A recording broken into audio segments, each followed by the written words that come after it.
Well, we do have somebody waiting. So are we? Yeah, you can go ahead and start. Okay. So welcome everybody to our last PIC meeting for this school year. And I will start with doing the honoring the land and the territories. Halton, as we know it today, is rich in history and modern traditions of many First Nations and the Métis. From the Anishinaabe to the Attawandaron, the Haudenosaunee, and the Métis, these lands surrounding the Great Lakes are steeped in Indigenous history. As we gather today on these treaty lands, we have the responsibility to honor and respect the four directions: land, waters, plants, animals, ancestors that walked before us, and all the wonderful elements of creation that exist. We would like to acknowledge and thank the Mississaugas of the Credit First Nation for sharing their traditional territory with us. And Eamon, would you like to do the introductions for our guests tonight?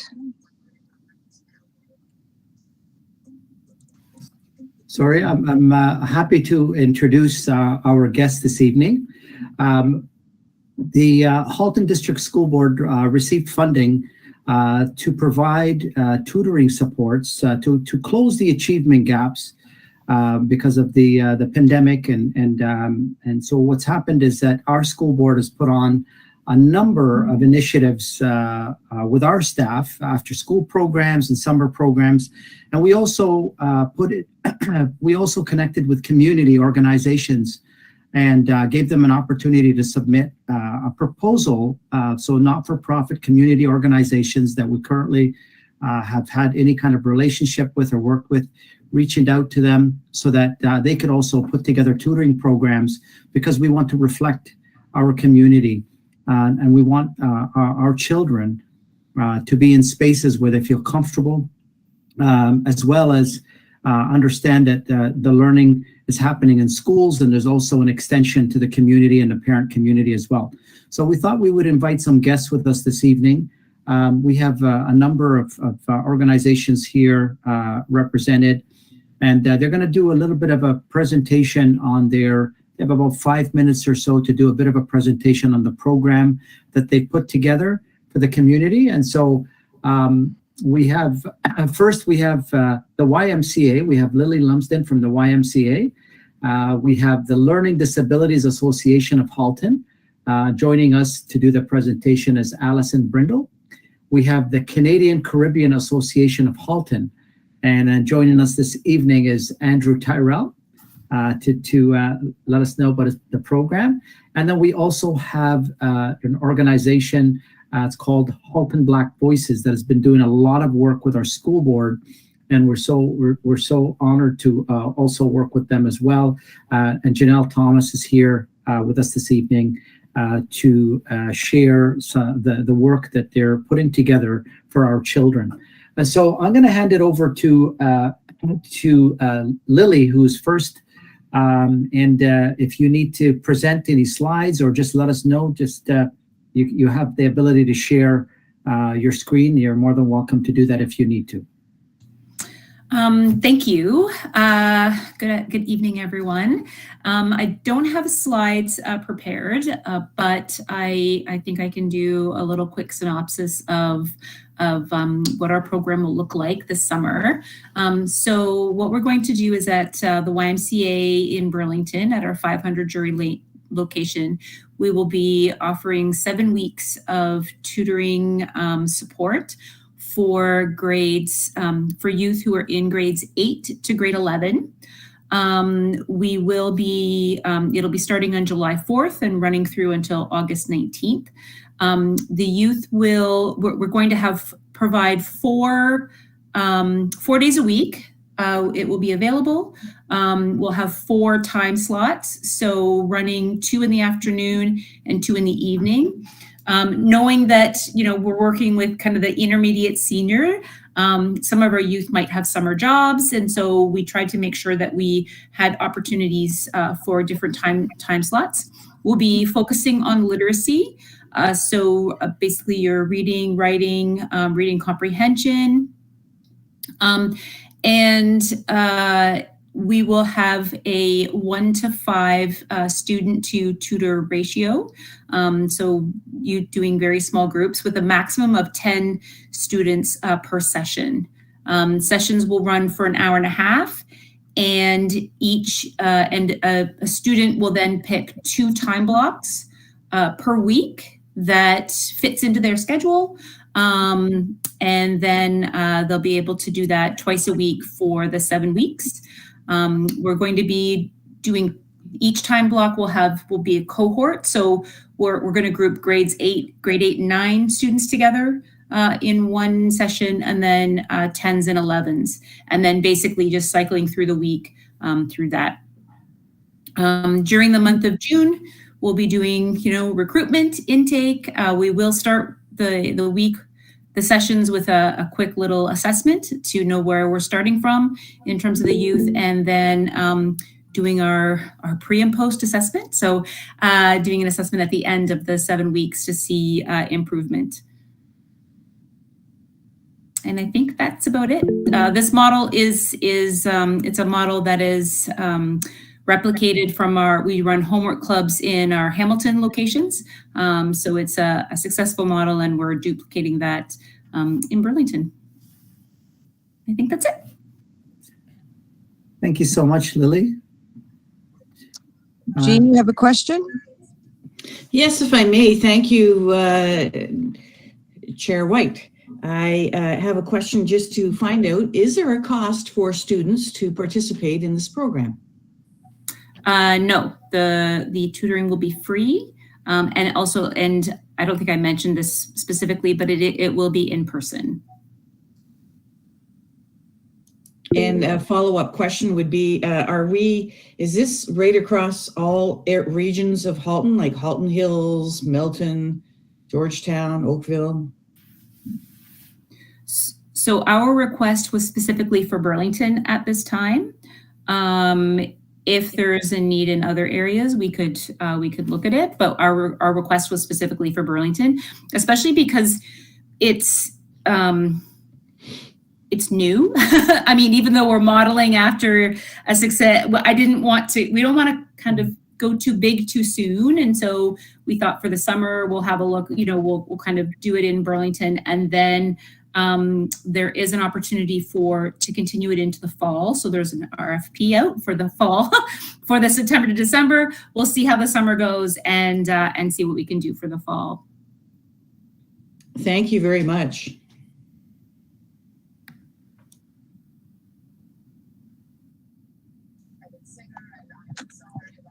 Okay. Oh. Sorry, hello. Just curious with respect to the selection of Burlington as a site, what factors went in the decision-making process? From my perspective, in terms of the YMCA, or from so from my perspective, when I submitted to the call for proposals, the YMCA of Hamilton, Burlington, Brantford has been delivering youth programs in Burlington for more than 35 years. So for us, we're established in Burlington. So for us, it made sense. I'm not sure on the other end in terms of the selection process, but that's where we wanted to start, knowing that we have those relationships with the local high schools and middle schools as we deliver youth employment programs and run workshops and have great relationships with the schools in Burlington. Awesome, thank you, and good luck with the program. Thank you. Are there any other questions? If I may respond as well, just for the committee's information piece, the YMCA that is running the program, there's different YMCA leadership. So the YMCA in Burlington is not the same YMCA that's in Oakville. And again, it's not the same YMCA that runs out of the Halton and Milton areas. So the group that jumped on the proposal was the Burlington YMCA, who and we've made sure that we've connected with the other YMCAs as well to make them aware of the fall programs again. So not too many organizations, applied for the first round. And so we worked with the ones that were able to manage and work through those proposals as well. So that's one of the reasons as well. Just wanted to make sure that the community is aware of that. It is open right now. It's posted. Any not-for-profit organization can apply to do tutoring programs, to partner with the school board and apply for funding to support their programming so that they can offer free tutoring for our children. And for the other areas, just so that people know, our school board is also putting on tutoring programs and supports for our students across the board. There is a website that is on our page for tutoring supports, and it has been sent out to the community. And that website actually has links for all these organizations as well as our own programs that have been put together by our staff and our school board. So I'll hand that back over to you, Sherry, for the next presenter. Yes, and we had a meeting. Jean had the Halton Hills School Community Council meeting last night, and Superintendent Podger Barrick did mention that you guys had made sure to that all regions, the north, south, east, west, and central, so Halton Hills, Milton, Oakville, and Burlington would all have access for students to have the tutoring if necessary. So no, excuse me, I'll find the list. So for the Learning Disabilities Association, Allison? Hi, well, thank you. Yeah, thank you very much for inviting me here today. And I want to thank the Halton District School Board for putting its faith in our organization. We are here as an organization to support children and youth with learning disabilities, ADHD, at times ASD, mental health issues that come with all of that. And so in our proposal, I'm actually going to share a couple of slides because we have 4 programs that we're running. So I just want to go through those right now. I'm going to share my entire screen, and then I'm going to go to here, and hopefully you can see my screen. Is that okay? Can everybody see? Looks good here. Okay, great. Okay, so we are based in Burlington on Guelph Line, been around for coming up for 60 years now. We also provide service in Hamilton, but obviously for this, we're focusing on the Halton region. So we have 4 programs that we're focusing on: literacy, numeracy, social skills, and self-advocacy. So for our literacy program, we have a program for students aged 6 to 12 years who are struggling readers. It is not a requirement that they have a suspected or diagnosed learning disability. We're able to work with this program, which was designed for students with learning disabilities, but we are able to take struggling readers in these younger years. And in the program, they will work 1 hour per day, one-on-one with a tutor for 3 weeks. We will break the session down, the hour-long session, into 15-minute blocks. So there's phonics, sight words, and fluency. And then we have an additional block, which is connections, motivation for reading, goal setting, so that we can build self-efficacy in the students and they can see their progress. We will be running the program during the day at various times. So a family will select a certain time for the whole session, and that will take place with the same tutor for the full 15 sessions. We have the opportunity for in-person or online, depending on the family, dynamics, what works best for the family. We do have locations. We're planning Halton Hills, Milton, Burlington, and Oakville. So we're going to cover all the regions. Again, it will be down to availability. The tutors will be overseen by a trained LDAHH facilitator, and the program itself, we do pre and post assessments and statistically analyze the data.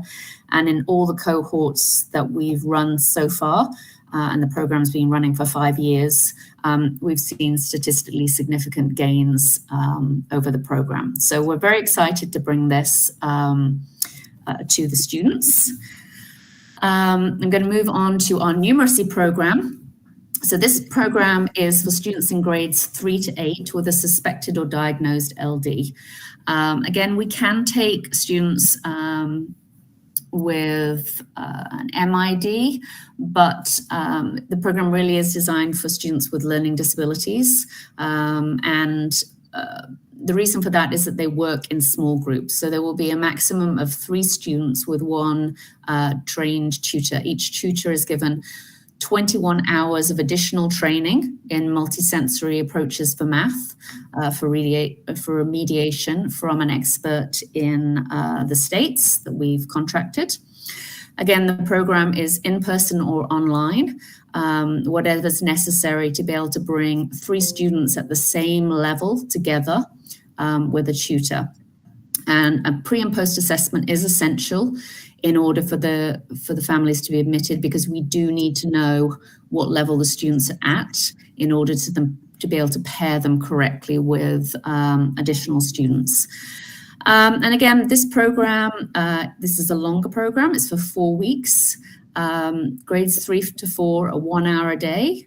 We always recognize that many of our students have ADHD as well.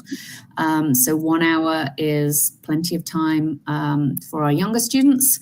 For the older students, we're doing 1.5 hours a day just to give them, more content. They've got harder concepts, and because we sometimes have to go back and fill in the gaps that they've missed along the way. So again, pre and post assessments will be done, and we will provide the information on the child's progress back to the CERT with the school, with the parents' permission. We have a social skills program. Again, for students with suspected or diagnosed LDs and or ADHD, we have them by 2 age groups, 7 to 10 and 11 to 14, with a maximum of 10 students per group. We're going to be doing this in person, currently in Burlington or North Halton. So we wanted, Burlington obviously is a central-ish location for Oakville, and some of Milton, but we wanted to try and get up into North Halton as much as possible. And this is very much based on group discussion, explicit explanation of the rules, the hidden rules that drive social skills.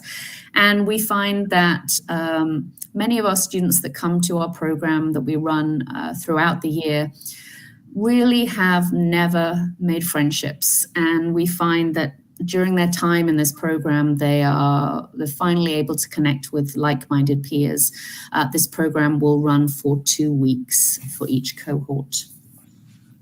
And then finally, we have our self-advocacy program. And this is for students transitioning from grade 6 to 9, again, learning disabilities and or ADHD. An hour daily for 2 weeks, and we have 2 blocks taking place in August, getting them closer to the start of school. And we're really trying to teach our students about their diagnosis and about what they need to be successful, their own learning style, how they develop their own advocacy skills, how to read their IEP, how to be involved in the development of the IEP. Building study skills, and then dealing with some of those stressful elements as students transition into high school. So again, focusing very much on teaching the students how to support themselves and how to ask for the help they need when they're at school. And those are the 4 programs. Does anybody have any questions? I'm going to just stop sharing.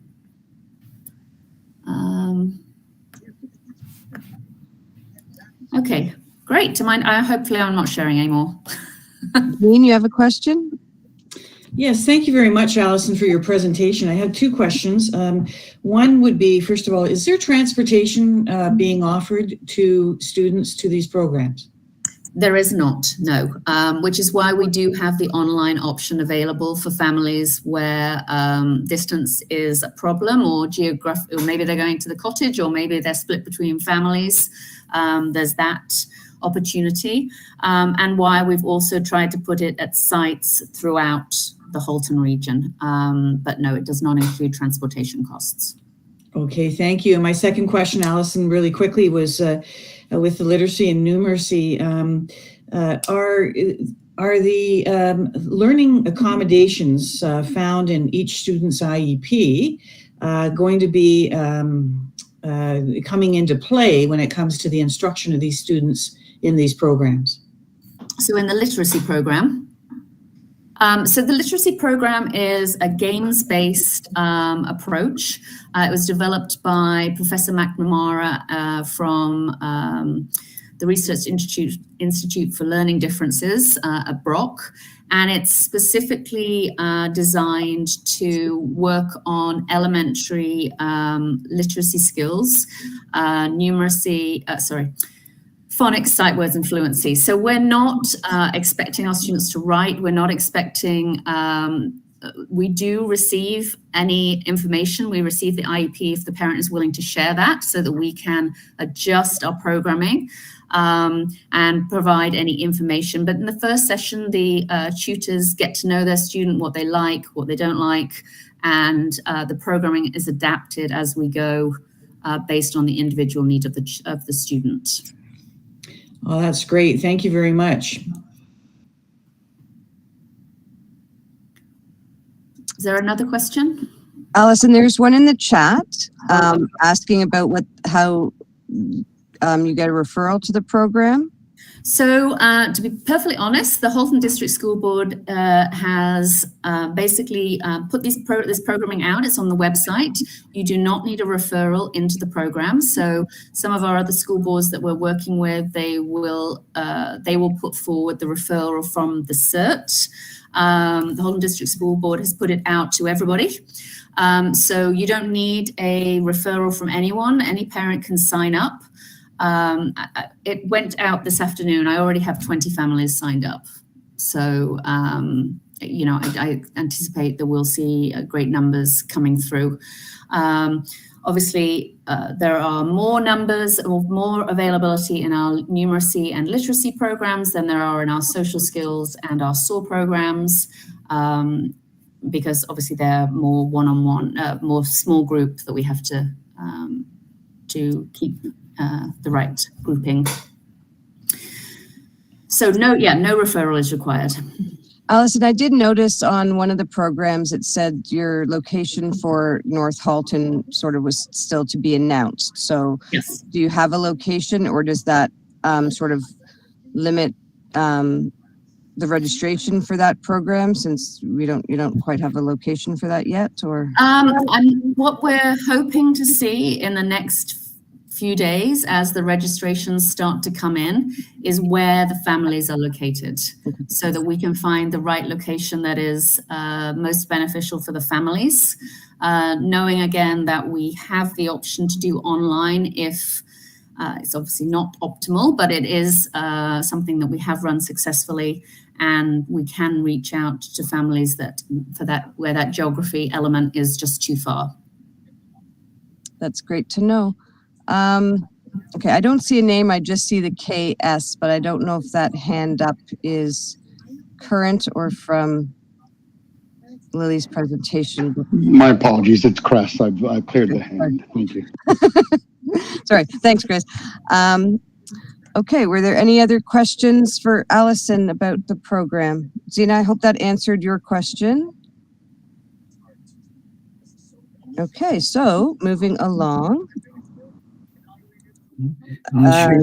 Sherry, there's a question from our live stream that's come in. Okay. If I may read the question to you and to our guests as well. Ms. Romero, what grades can apply to the summer youth tutoring program? Is it first come, first serve? How many students will the program take on? So that was one question.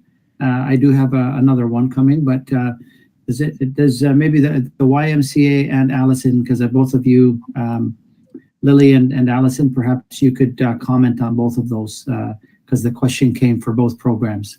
Yeah, so I'll jump in and then let Lily carry on. So our program for the maths, for the literacy program is grade 1 to 6. We find that after the age 6, they're not really into the games-based approach that we're using. And with our math program, it's grades 3 to 8, although there are slightly different hours. An hour and a half for the older students, an hour for the younger students. The social skills is students in age 7 to 10, and then a separate cohort in ages 11 to 14, and SOAR is grades 6 to 9. In terms of estimated numbers, we are anticipating 250 places for the literacy and the numeracy programs, 50 places for the social skills, and 50 places for the, I think it's 50 places for the SOAR program. But we do have flexibility. So if we suddenly find that there's a massive number of people in wanting math, we have the flexibility with the board to redirect some of those funds to make sure we're meeting students' needs. And for the YMCA, we are targeting grade 8 to grade 11, so 8, 9, 10, and 11. And right now, our plan or our target is 80 students for the whole summer total. But if we have a need for more, then my team and I will be able to work out. If it's another 10 more, we can work in terms of making sure that we're not turning any away or putting anyone on wait lists. But it's 80, and then again, targeting Burlington at this point in time.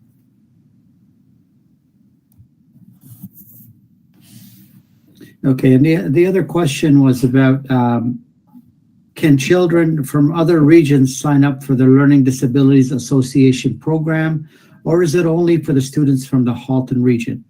And so from our perspective, for the Halton District School Board, that includes Halton Hills, Burlington, Oakville, and of course Milton.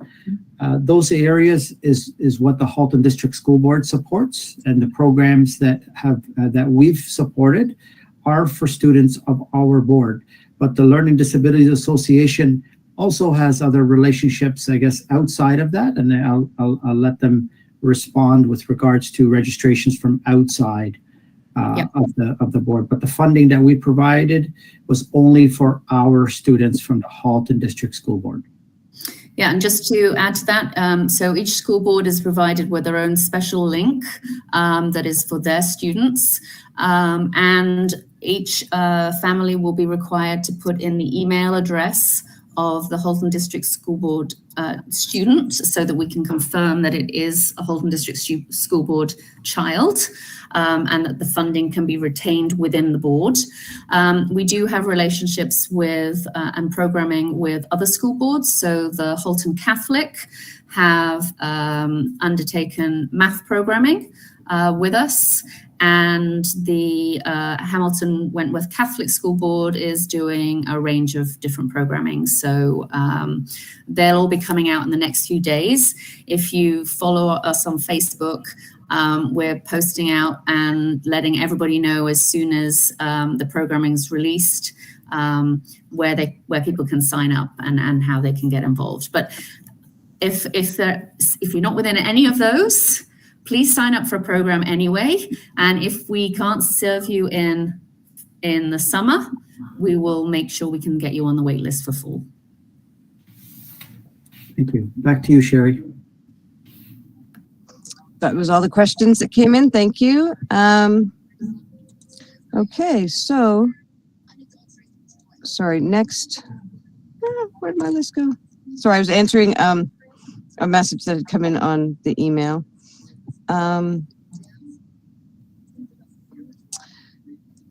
For the Halton Canadian Caribbean Center. Good evening.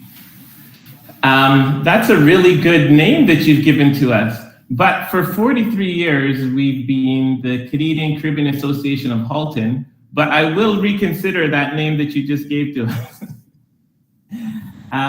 Thank you. Everybody's nodding, so I think that you can hear me. Yeah, good. So thank you to the Halton District School Board for extending this opportunity to us at the Canadian Caribbean Association of Halton, and that is quite a mouthful, so I'm going to just reduce that to CCAH. So at the CCAH, we have a number of programs that are ongoing that will really serve as a pipeline to this program that we've actually already launched. The program that we've had going for probably about a year now is called the Student and Family Advocate Program. And that Student and Family Advocate Program is that there is a Black social worker who is embedded in both of the publicly funded school boards. And they go in situations where parents have reached out to the CCH to say that their child has been involved in some kind of racial discrimination, prejudice, a whole host of things where the child is just not either has a traumatic situation or is just not feeling welcome in the school system. And we have a student advocate that goes out there and not only advocates for that child, but also teaches the parents how to advocate for that child for subsequent situations or where they have other children if a situation comes up that way. And we take that as a wraparound approach. So not only do we deal with whatever the situation is that arises right now that our social worker has to deal with the child and the administration and the parents, but CCH then embraces that family, and we have a number of different programs. We have music programs, we have a garden that is being built right now, we have art programs, we have a videography program, and we have a number of volunteer programs. And what that does is that creates an environment for all of the family to get together and get involved and to perhaps rekindle those bonds that perhaps may be broken as a result of the traumatic situation that the child has gone through. So that is our SFA program. We also are involved with the Halton District School Board in their EDI program, where we have, it's a novel approach. We have chefs that go out and they teach kids through the art of cooking about culture and tradition. And we've made a number of linkages with families and children. So that serves as another pipeline for us. As well as there is a Black Graduate Excellence Program that the Halton District School Board just recently launched. Is that right, Amen? It's just recent. And we've already made connections with Brianna, who's in charge of that program. And that serves as a pipeline. But second to last, we are starting in July a day camp program where we have 40 kids that come from Halton system-wide, and they show up in the morning, and we have them for the whole day, 5 days. Well, actually 4 days, and we will be providing them with tutoring for the ones who need it. We will also be providing them with cooking classes. We will have a garden program for them. We will have a band program for them. We will have art lessons, ceramic lessons. We will be doing recording in the Queen Elizabeth Park Community and Cultural Center recording studio. And then one day, why I say 4 days, is one day they'll be out in the region at their conservation areas on a field trip. So that serves as another pipeline for this tutoring program. But the last one is that we are already doing a tutoring program, but the tutoring program that we have right now is free. So it's free, meaning that it's volunteer, in that the tutors volunteer their time. And we have families that came to us about a year and a half ago and said, look, we have students who are struggling. And that is another pipeline to what we are launching, or what we have already launched. So right now, for this particular program, we already have 15 families. And the new ones, we are now going through the pre-assessment phase. So we have staff who are calling up each and every one of those parents and finding out what their needs are. We have numeracy, we have literacy programs, and we want to check to see if they have an IEP already and how we can support them in that way. We have 4 groups. Grades 1 to 3 is one group. Grades 4 to 6 is another group. Grades 7 to 9 is another grouping, and grades 10 to 12 is another grouping. And we offer it in a number of ways. We offer one-on-one, in that we have a facility here in Queen Elizabeth Park Community and Cultural Center. It's this room right now. We have a facility at the Burlington Mall. So they drop their kids off, and they go shopping for 90 minutes and they come back. So that's quite convenient. We have another facility in Milton at 55 Ontario Street, and it'll be the same one-on-one. We also have virtual, which for the most part is what we were doing in the last year, 14 or so months. So that's virtual, but it is different machinations. It's a virtual and it's one-on-one, and we have virtual, and that virtual could be groupings of, it's around 4 or 5, but we will, as we launch this program, we will go up to 10. And we have, I guess, what you could call hybrid, which is kids who are virtual, so they're on this screen, and it's grouped with kids who are going to be in person and live. We do have transportation built into our budget, in that we will assist families, because the gas prices are so high, families who are in need. We will assist them to bear that cost of driving to any one of our facilities. And quite frankly, we've offered it, and so far no parents have taken us up on it, because we're offering a service already for free. Our program goes 7 days. So whenever the children are available, we will make our tutors available.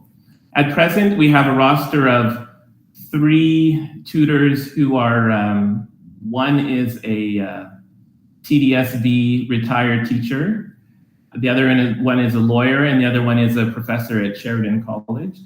We have 5 university students ranging from first year to third year, and we have 7 upper level high school students that we've identified that would be tutors. And we will be activating them as our numbers roll in. So since we've launched the Halton District School Board specific portal, we've had 10 families that have signed up. So 10 families, in addition to the 5 families that that are continuing. And we suspect that as the word gets out, and as we also register kids for our day camp, those 40 kids across the Halton region for our day camp, that our numbers will go up. Our numbers, we are maxing out our numbers at around the 50, 52, 55 children, because we have a number of programs that are going on this summer, and with everything going on and the staff complement that we have, we feel that that's going to be the sweet spot number for us. And I'm happy to answer any questions you have.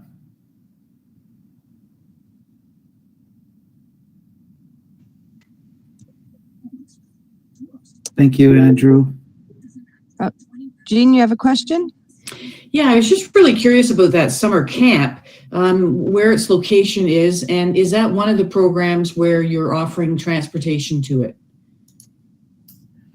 The summer camp is, we are not offering transportation to it, but it is a camp where it is for families who are struggling, and families who would not have the financial means to otherwise send their child away to camp. It started as we had a meals program that was going on where we delivered over 14,000 meals, and in delivering those 14,000 meals really connected with the community. And what they told us is that there's a number of subsidies, day camp is one of them, that's offered by the region, but the paperwork is onerous, and they don't want to go through that mountain of paperwork. So as in our meals program, where we didn't require any validation or verification, we then decided to start up a day camp. And on that same basis, where there would be no validation, and the kids come, it is chock full with programming. And in addition to that, and the field trip, once a week when the parents come to pick up their children, they will be getting a free large grocery box of groceries, courtesy of Halton Food for Life.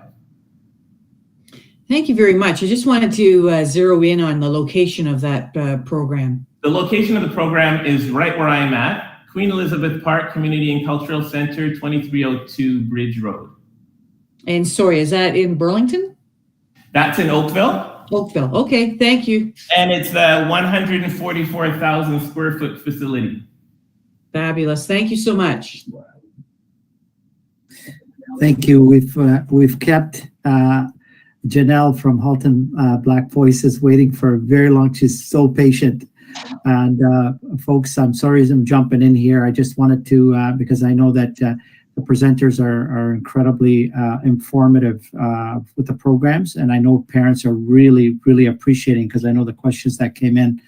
I just wanted to just remind us of our time and just hand that back to you, Sherry, just because I know that Saad is not here. Yep. Helping out this evening, and so I'll send that back your way. There was just a question about the name of that chef program that you have, just so Andrea could have it for the minutes. It's called, what we have going into the schools is called Sizzling Halton. But the program, that's the name of the video, and that video, we have a series of videos. I think we're up to number 8 or 10 now, and that has been system-wide on Kojiko, and it's being broadcast on a number of different Ministry of Education platforms. But in regards to the Halton District School Board, we call it Chefs in Schools. Wonderful. Thank you. And of course, I always say saving the best for last from Halton Black Voices. If you'd like to give your presentation, that would be great. Thank you. Awesome. I'm going to quickly share my screen.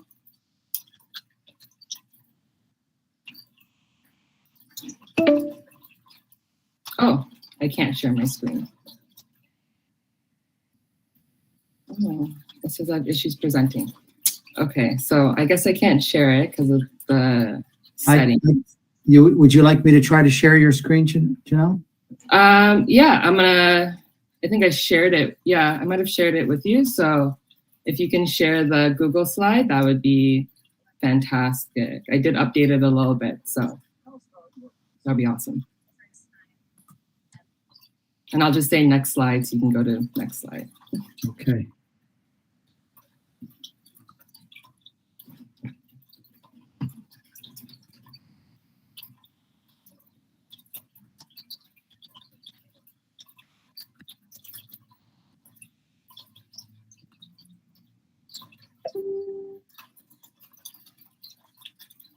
Thank you. Yes, you want to present to me? So our Look Like Me, Read Like Me anti-racism literacy program is brought to you by Halton Black Voices and our Equity Learning Space.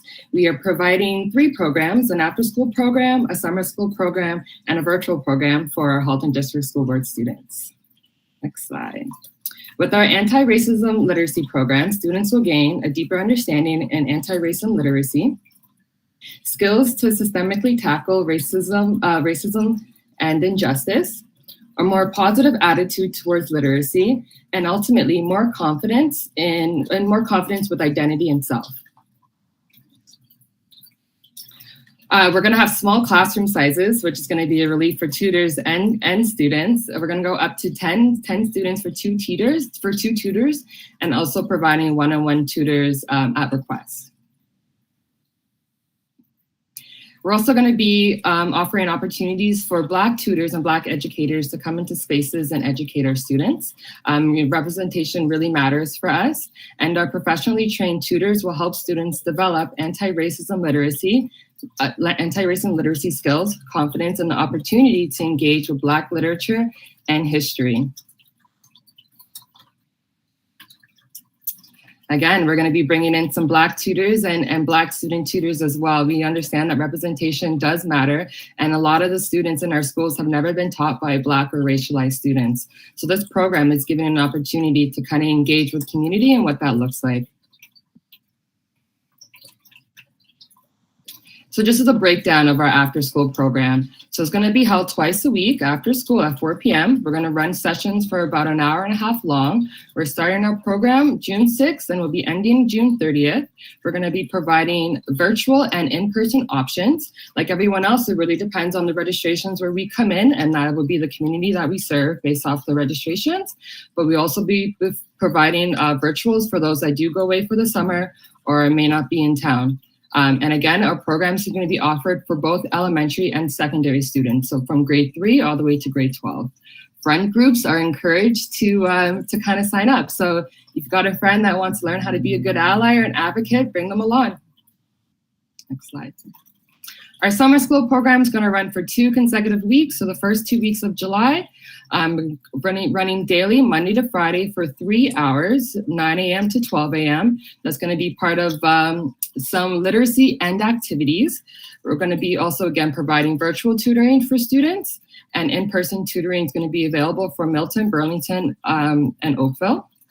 And again, it's also going to be offering to both the elementary and secondary students. We encourage everyone to kind of bring a friend or bring friend groups. I know there's some students that have been virtual all year, and this is an opportunity for those virtual kids to kind of come in person and kind of meet their friends in person for a week or 2. So we encourage everyone to kind of bring a friend along. You know, with our program, again, you'll be understanding a deeper understanding of anti-racism literacy. Next one. A more positive attitude towards literacy, especially when it's being taught by people that look like us and read like us. Next one. And ultimately more confidence. So that's the important part, is that we're really trying to build confidence after the past, 2 years of the pandemic.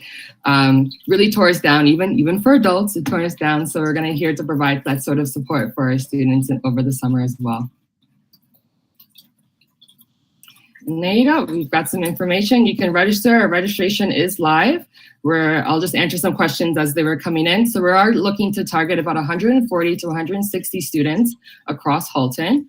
And we are doing it in spaces that are allowing teachers, Black teachers, to come in and teach Black students, and then to even bring in their non-Black students to come in and be taught as well in a very inclusive and safe environment to learn education and Black literature. Yep, that's it.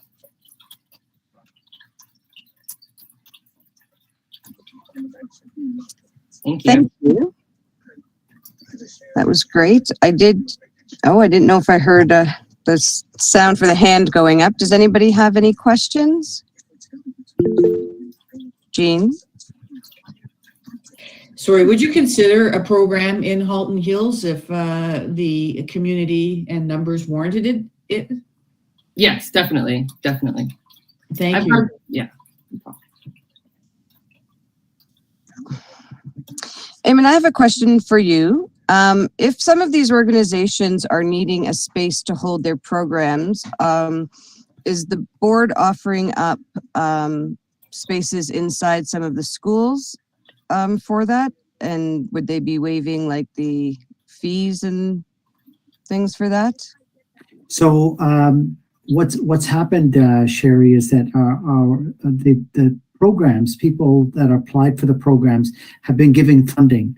And so they can use that funding as a way to go through the permits office. So all the regular permits that apply to everybody, they're available for any organization, any individual. People connect with the permit department in our school board. And if they have a relationship with a school or schools already, they can certainly connect with the people there and build on that relationship. And also connect with the permit department to book the space to ensure that they have that space each and every day, and the proper custodial staff will be there and whatnot. So the space is always available for organizations to book through our permit department. And it's not very expensive, by the way, to book permits through our permit department. They do a fabulous job, and it's not a huge expense on any organization to get a permit from the Halton District School Board. That's good to know. I wasn't quite sure of the process, but I know at the beginning of the pandemic, all of the sort of rentals and permits were put on hold. So, and again, I'm not familiar with when all of that was lifted, but I'm sure as things are going back to whatever the new normal is now, that's great to know that space, it would be available. Jean? Yeah, I just wanted to say thank you so much to everybody that presented tonight. As trustee for Halton Hills, I'm always, of course, looking for the opportunities for right across the board, of course, all 4 regions, if you would. So one of the challenges, of course, in Halton Hills is that there's no public transportation.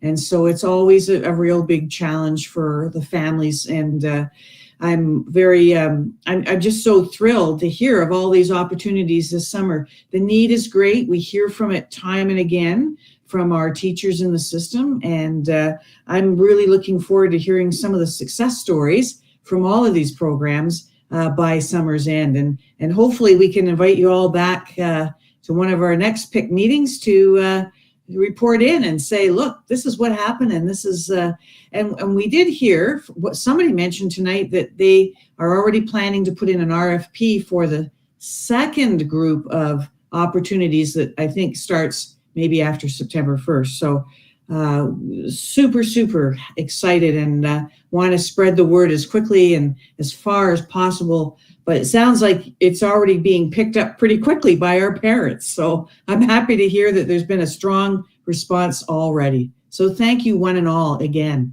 on behalf of all of our students and families in Halton. Thank you. Yes, thanks for that, Jean. And yes, we the North. I'm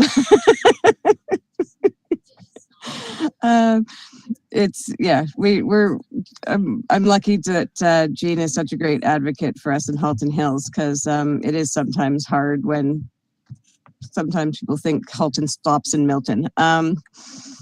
So that's the last of our presenters for this evening. So next, I have it on the agenda for the trustee report. So it looks like, Jean, I will be, oh, Eamon, sorry. Sorry, I just wanted to, before we moved on to the next item, I just wanted to let our wonderful guests know that we've kept you on the call for quite some time, and we understand that, you need to go. So thank you so much for joining us this evening, and we'll certainly continue with our committee work here, but it's such a pleasure to see you. I've been on the phone with so many of the organizations, and this is my first opportunity that we've had a bit of a connection here, where I could see the folks I've been talking to on the phone with. And I look forward to a personal connection, as in person soon, with all of you. And so thank you for submitting the proposals, for wanting to make a difference in the lives of our students on behalf of the school system and our board, all the schools and principals out there. I just want to say thank to all of you for making this effort. We are greatly appreciated, and I know that our students will get a wonderful, wonderful support system. So thank you again for being with us this evening. Yes, thank you, Thank everybody. you. Thank you. Bye. Thank you. Bye.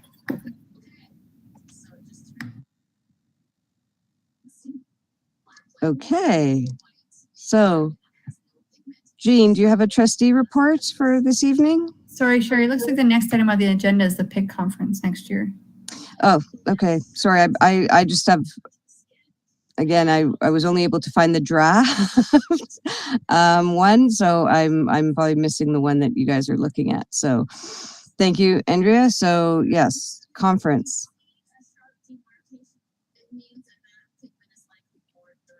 Eamon, do you want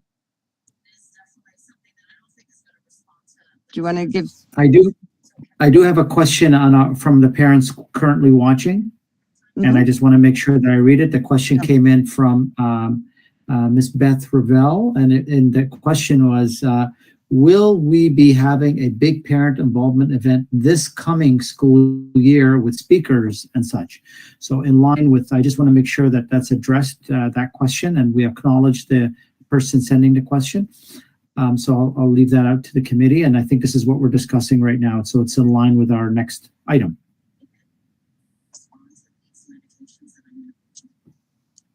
Well, did you want to speak, Eamon, to what was discussed at the last meeting about going forward with the conference? Happy to do that. So some of the items and the PIC reps talked about potential conference next year. And I think it's up to this committee really to have the conversations around what does that look like. They do want some kind of conference next year. And they also love the idea of having individual events over time. So, we can look a little bit at both things happening. We could look at a mini conference. We could look at a big conference like we used to have in person. Whatever the group wants to talk about, I think this is the opportunity to have that conversation.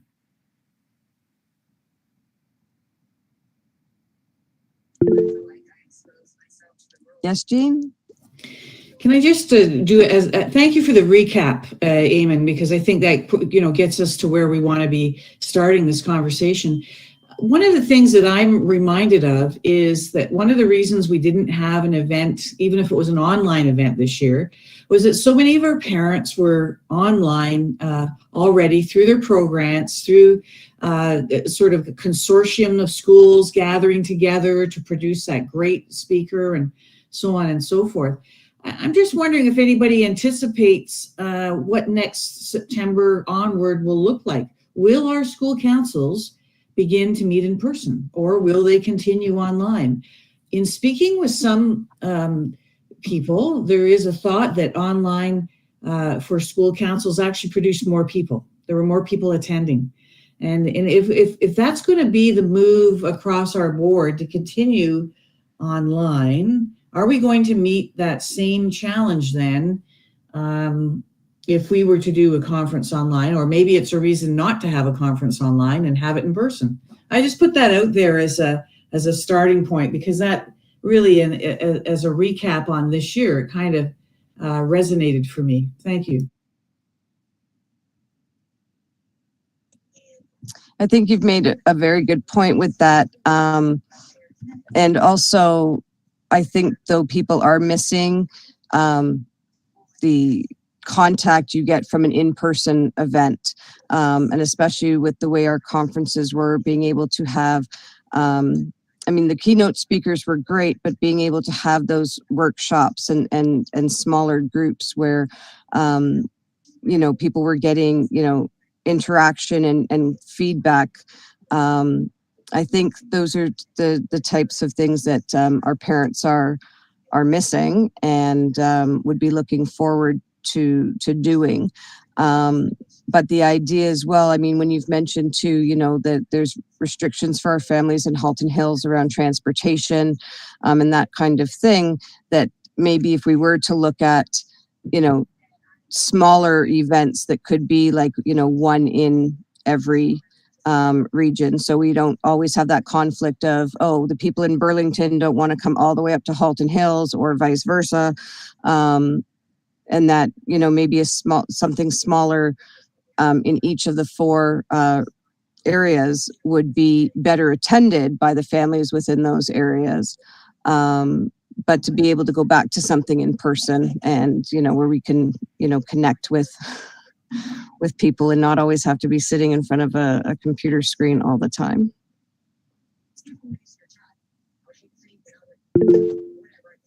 Yes, Dina? Thank you, Sherry. Hi, everyone.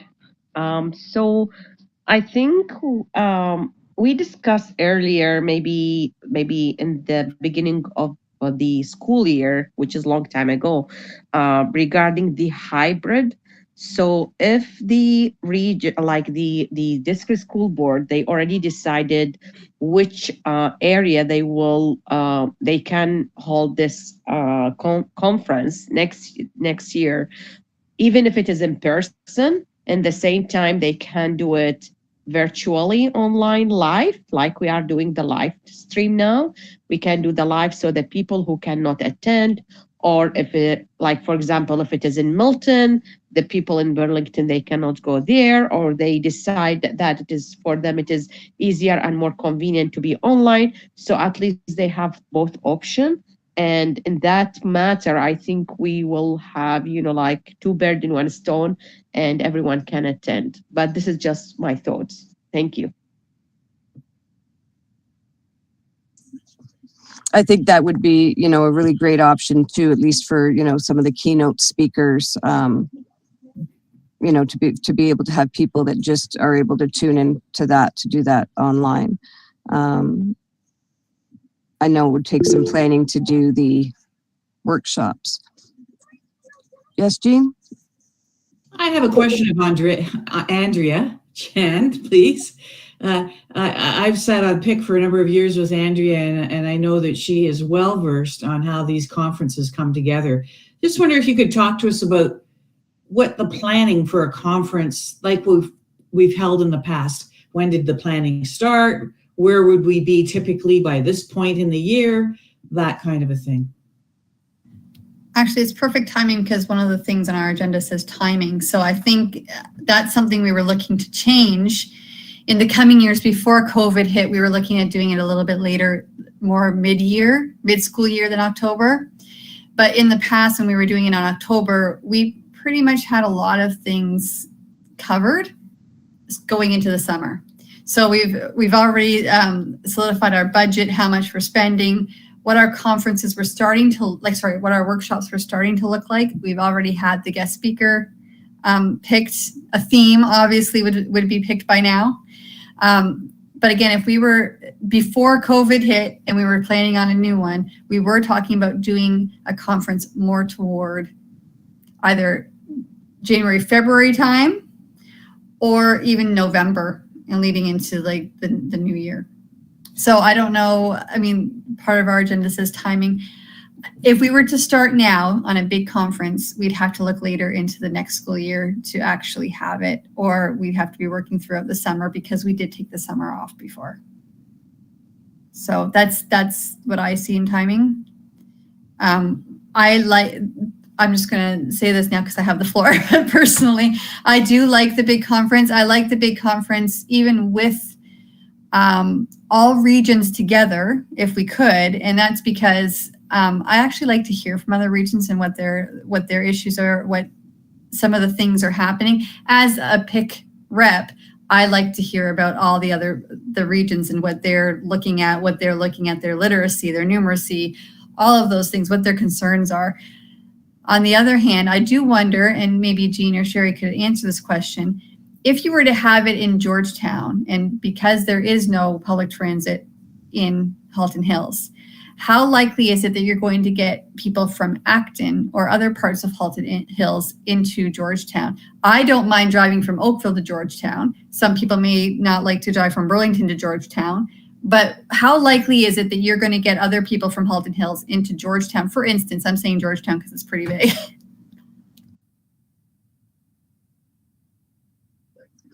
Honestly, I think if it were to be held in Georgetown, and since they did the renovations at the high school, we've always had sort of the place to have it at Georgetown District High School. But really within Acton and Georgetown, a lot of the parents sort of see that as, I mean, we are the Halton Hills community, and, you know, it's not that difficult to get from Acton to Georgetown. I think we would see a lot of participation, and a lot of our families come together. It is one of those things that, especially because Jean has, you know, been running our Halton Hills School Community Council, all of the schools in Halton Hills sort of do work together and come together for those things. So, you know, knowing that, you know, we would have the place, I think it would be fairly well attended, just from Halton Hills parents, if nobody else actually came this far north.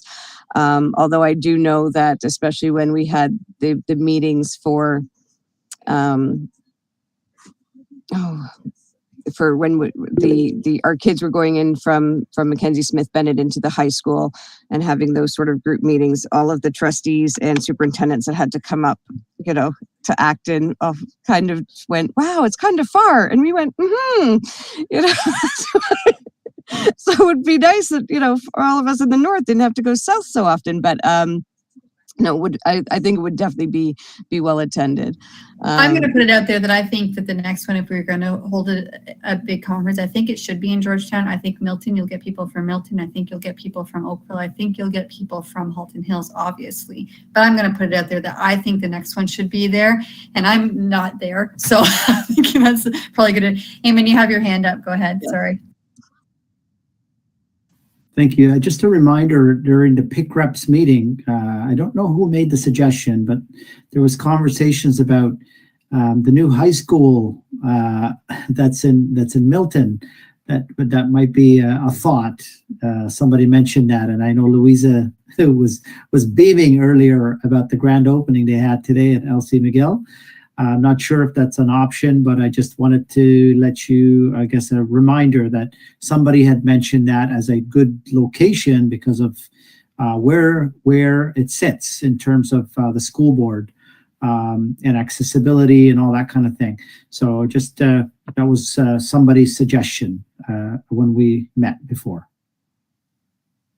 Well, and we did in the past used to rotate the conferences and do sort of 2 years within each region or you know, sort of area.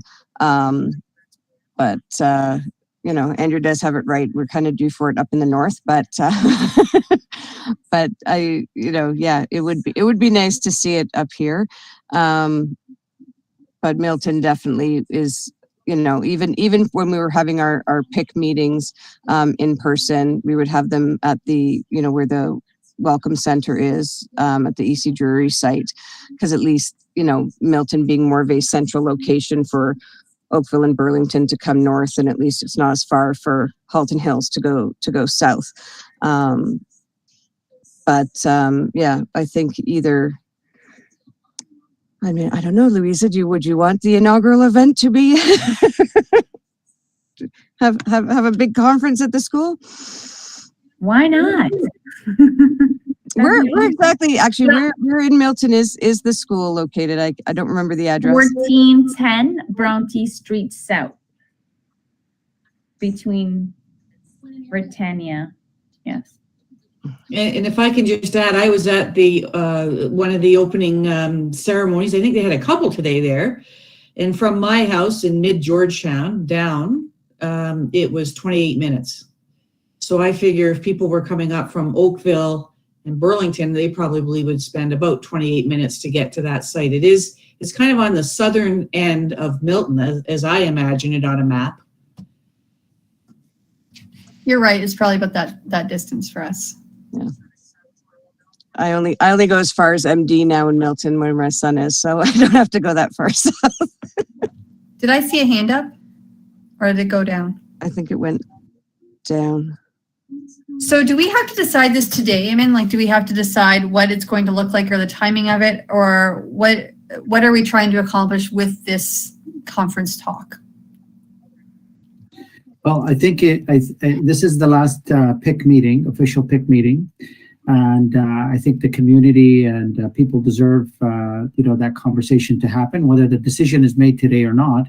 At some point in time, there needs to be a decision as in, do we do this in, end of January, February, which is probably a good idea based on what I'm hearing with regards to the planning piece and all that, to get people back on board, advertise this heavily to our committee in the fall and any new members, and then start the planning and getting people to join committees and whatnot to plan, because there simply isn't that time right now to do that according to Andrea's plan. So I think at least being able to say we want either, a fall or, early winter or midwinter, January, February time conference, and then a location in terms of, we don't need to decide on a location today. I think we just want to be able to say, we need to think about other than Burlington, for example. We don't want to, the last one was in Burlington or Oakville or wherever it was, and we need to think about this area. I'm just trying to look at the time too. It's 8:49, folks, and we are quite over in terms of time. So I think if we're able to just make the decision around the timing, and Andrea pretty much put us in that spot where we are thinking about January, February. Well, the only question I would have for you, Eamon, too, is, obviously, in June, we might find out that the current Ministry of Education may become different. I know that our conference was reliant on the Parent Reaching Out grant money, for organizations. So we had that money. And as well, in October, there may be, different trustees at the board as well. So if we made the decision to kind of say, okay, let's put a motion forward that we will start planning for a conference, if those leadership changes at both the municipal levels and the provincial level, would that impact us in any way of being able to still go forward with a conference? I don't think that's going to prevent us from having our conference because most governments do provide supports for engaging parents, regardless of the political parties. I've seen in the past, there's always support for having parent engagement in our schools, and so I think that the plan should move forward as planned, in terms of, we want an in-person conference. If that's what we want, that's the biggest decision really here today. Yes, it sounds like we want an in-person. 2, we can't have it in the fall. There's just no way with all the stuff that's going on. So as Andrea put it to us, we need time to plan. So it looks like we made the decision. In-person conference. 2, we're looking at January, end of January, February, early February conference. And a location that can be decided in the fall. I don't think we need a location today. Well, then we know what's going to be on the agenda for our September or October PIC meeting would be to get the planning started, and we'll dig out all of the old forms and donation letters and all of those things. Then. Yeah, this is great. I think that, Andrea's experience and Zaina as well, being able, and of course, Jean, who knows this inside and out, with all the inner workings of being a part of the committee here. So I think we're in a good place to move on to the next item. I believe that, as a team, we've talked that through, but I want to make sure that you're making that decision, not me. This is what I heard you say, so. Now, is this something that we do need to make a motion and vote on, or can we just say that it will be carried over to the fall, but we will start planning a conference once the new school year starts? Well, I think if you were deciding on a in-person conference, you should probably do a motion, I would think. Again, I'll leave that to Andrea because she's got experience with running this committee, and Zaina as well, so they can help us with that decision. But I believe that motion needs to happen if you want to make that, and then the timing as well to move it from the fall, because it's typically been in the fall. We're moving it to January, February kind of thing. I think that should be part of it, and maybe the motion. My suggestion anyway. Andrea, do you want to make the motion? Yeah, I'll make the motion to move the conference. Does anybody want to second that?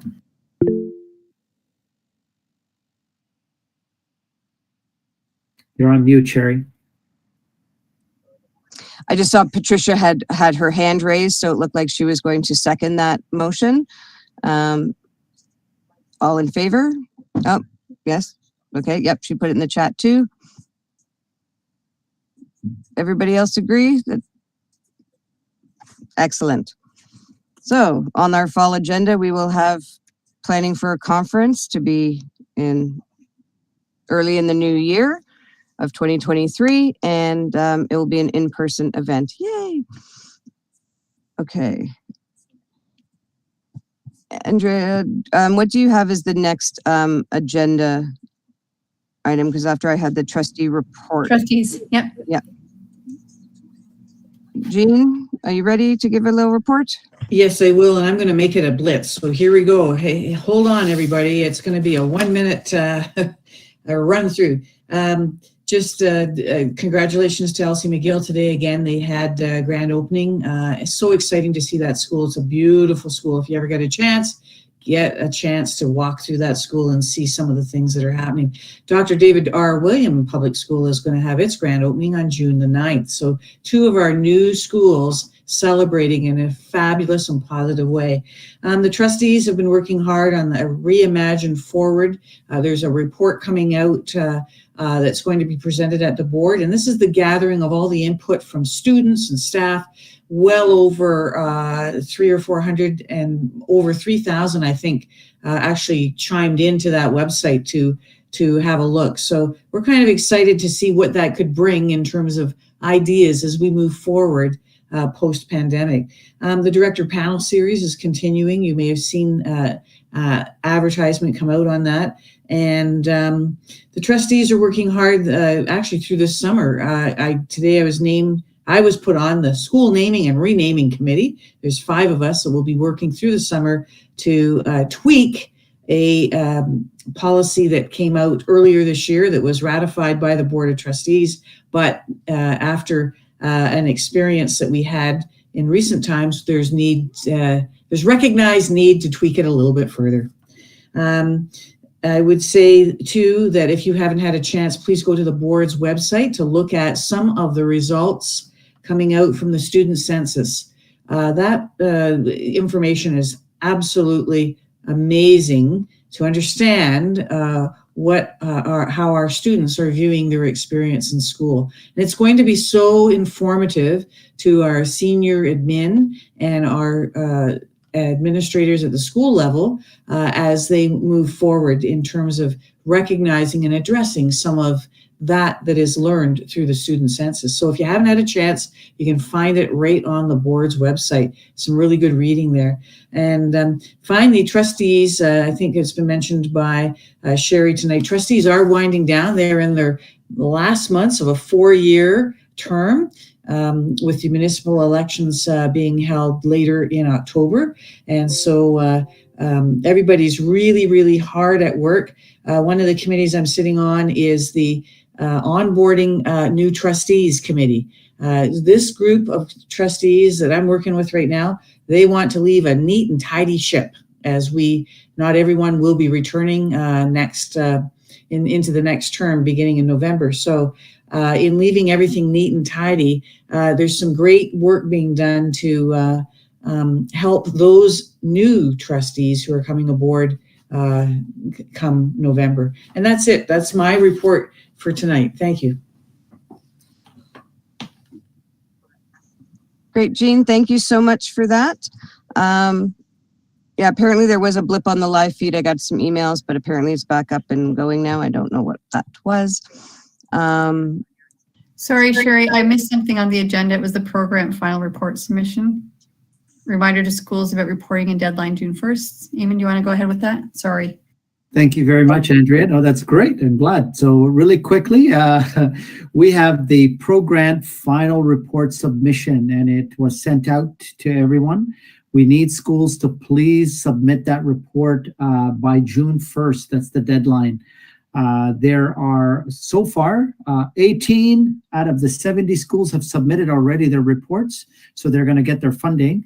We're asking all schools to please submit those reports, that the work that they've done, the proposals, whatever projects that they took on, submit that report so we could send the funding to the schools, because we cannot send that funding in the fall because it'll be too late. If the report is sent late, we're going to have an issue with that. So please reach out to our office if you're having some challenges with submitting it on June 1st. I will try to work with you and support you for all those schools out there. But that's our deadline because we need to get that report back to the ministry. So please, please, please submit that report. And for superintendent update, I have no update at this point. I think our update was really around bringing those wonderful organizations that we're working very closely with to make an impact in our system around student achievement and well-being supports that are available. Great. And then just a reminder that the last of the directors series is Tuesday night. So the link is online for that, and it's on Islamophobia. And I think then, Andrew, was there anything else that was left? Then I thank everybody for coming to the meeting tonight, for watching it on the live stream. And I hope everybody has a safe and happy and wonderful summer vacation. And we will see you back in the fall. Thank you so much. And I wanted to thank everyone for an incredible year. It's really been an honor to work with all the parent-to-pick committee here, certainly, and all the parent reps that are watching. It's been an honor to work with all of you. And thank you very much. We look forward to continue the work together in the fall. Eamon, there's a question for you in the chat, and it is about also there's a question about the reporting. If the program event is after June 1st, about reporting on it. If you want to just be able to talk to Zena about that, that would be great. Absolutely. Wonderful. Well, thank you, everybody. Have a great night and a wonderful summer. We'll see you in the fall. Thank you. Summer